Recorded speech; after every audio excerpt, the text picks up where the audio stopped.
Homework help by RG पर आप सभी का स्वागत है।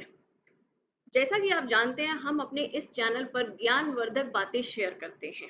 इसी दिशा में आज हम आपके साथ शेयर कर रहे हैं राष्ट्रपति श्रीमती द्रौपदी मुर्मू के द्वारा दिया गया भाषण।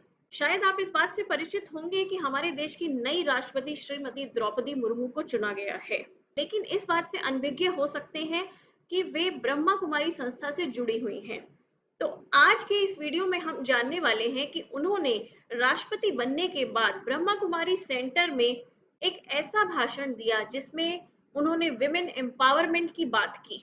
वैसे तो आप इस भाषण को सीधे सीधे जाकर यूट्यूब पर किसी भी चैनल पर सुन सकते हैं, सीधे उनके मुंह से ही, लेकिन झारखंड की होने की वजह से उनकी हिंदी भाषा बहुत अधिक स्पष्ट नहीं है, तो शायद आप उसे ठीक से समझ नहीं पाएंगे।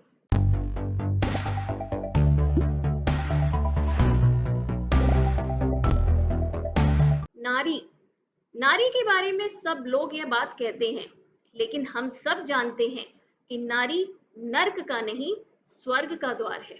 और इस बात को इस संस्था यानी ब्रह्मा कुमारी ने प्रमाणित कर दिया है। आज चाहे कोई भी संस्था हो, स्कूल हो, विश्वविद्यालय हो, हर संस्था की लीडर होती हैं महिलाएं, बहनें। शक्ति के बिना सब अधूरा है, क्योंकि शक्ति और शिव दोनों के प्रभाव से ही ताकत मिलती है, ऊर्जा मिलती है। शक्ति के बिना शिव अधूरा है, इसीलिए ब्रह्मा ने शक्ति को शिव के साथ रखा है, क्योंकि वह जानते हैं यह महिला शक्ति का रूप है। यह सुख, शांति, आनंद और प्रेम की जीती जागती मिसाल है। किसी के बोलने से या किताबों में लिख देने से यह तथ्य बदल नहीं जाएगा। आज लोगों की मानसिक स्थिति को बदलना जरूरी है, और यह बदल भी चुका है। आज केवल भारत में ही नहीं, सारे विश्व में कहते हैं कि महिलाओं को आगे लाना होगा। हमें महिलाओं को नेग्लेक्ट नहीं करना चाहिए, उन्हें आगे लाना चाहिए। आज नौकरियों में और हर चीज में, हर क्षेत्र में आरक्षण के लिए नारा लग रहा है, लेकिन मैं जानती हूं कि औरतों में इतना पोटेंशियल है कि वह हर काम में आगे आई हैं। जैसे कि आज बॉर्डर सिक्योरिटी में भी औरतें आगे हैं। वे ऐसे ऐसे काम करती हैं जो हमारे भाई लोग नहीं कर सकते। आज औरतों में जुनून है कि मुझे आगे बढ़ना है, मुझे कुछ करना है। वे यह नहीं देखती कि मेरे पीछे कोई रहना चाहिए, वह केवल खुद को आगे बढ़ाना चाहती है। आज आप देखेंगे कि कोई सीबीएसई का रिजल्ट हो, मेडिकल का रिजल्ट हो, कोई आईएएस, इंजीनियर, एमबीबीएस, कोई भी रिजल्ट हो, बहनों और छात्राओं का नाम 50% से ज्यादा रहता है। वे अपने आप को साबित करना चाहती हैं, वे आगे बढ़ना चाहती हैं, उन्हें विश्वास है कि वे आगे जा सकती हैं। इतनी सारी संस्थाओं को एक सूत्र में बांधना कोई मासी का घर नहीं है। इतने लोगों को इकट्ठा करना, उनका मानसिक परिवर्तन करना कोई आसान काम नहीं है। जब समाज के सब लोग आगे बढ़ेंगे, इसमें शामिल होंगे, तभी यह संभव होगा। मुट्ठी भर मानव के साथ कभी कोई परिवर्तन नहीं हो सकता। सबको आगे लाना होगा और सबको आगे आना होगा।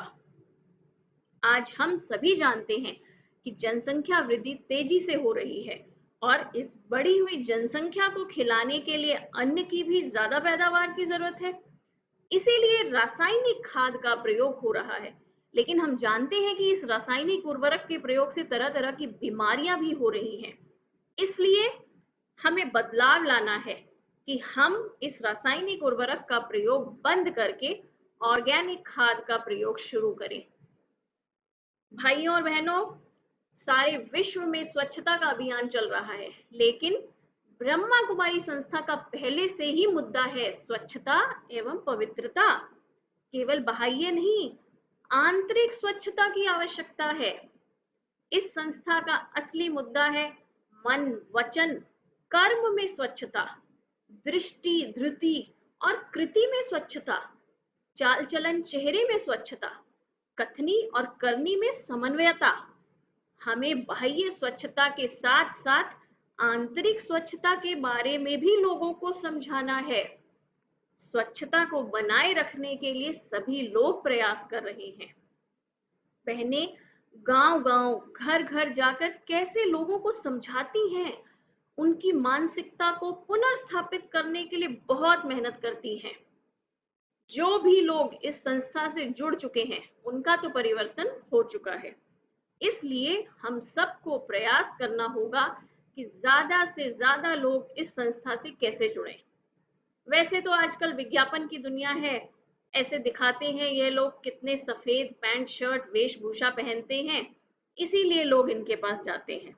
लेकिन हम जब यहाँ से जाएंगे तो हम लोगों को समझाएंगे कि कितनी सहजता से आप इन लोगों के साथ जुड़ सकते हैं और उन्हें फॉलो कर सकते हैं। कहते हैं कि example is better than advice. हमें अपने आप को उदाहरण बनाना होगा, केवल सलाह नहीं देनी होगी। मैं जिस सेंटर से बिलोंग करती हूँ, वहाँ एक बार मुझे बहन जी ने कहा कि दीदी आप एक गाना गाइए।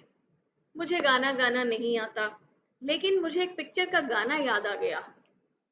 जो खिल न सके वो फूल हैं हम, तुम्हारे चरणों की धूल हैं हम, दया की दृष्टि सदा ही रखना, तुम ही हो माता पिता, तुम ही हो बंधु सखा। इस पर बहन जी ने कहा कि बाबा कहते हैं आप चरणों की धूल नहीं हैं, आप तो मेरे दिल की धड़कन हैं, आप मेरी आंखों का तारा हो, आप तो राजा हैं, राजा बेटा हैं। दया की दृष्टि नहीं, माता पिता अपने बच्चों पर दया नहीं करते। बाबा कहते हैं जो कुछ मेरा है वह तुम्हारा है, तुम्हें दया की जरूरत नहीं है। कई बार माता पिता गुस्सा करते हैं, अपने बच्चों को कहते हैं कि तुम्हें एक फूटी कौड़ी भी नहीं मिलेगी, लेकिन फिर भी मिल जाती है। हम सभी में क्वालिटी है, लेकिन हमें उसको पहचानना है। इसलिए आपके चाल चलन और चेहरे में शुद्धता आनी चाहिए, आपकी वृत्ति में शुद्धता आनी चाहिए। विश्व का परिवर्तन जरूर होगा। आज हमें नकारात्मक सोच को छोड़कर सकारात्मकता को ढूंढना है।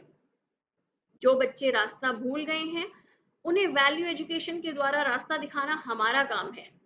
मैं उम्मीद करती हूँ यह बदलाव जरूर आएगा और यह गीत हम होंगे कामयाब एक दिन जरूर पूरा होगा। धन्यवाद।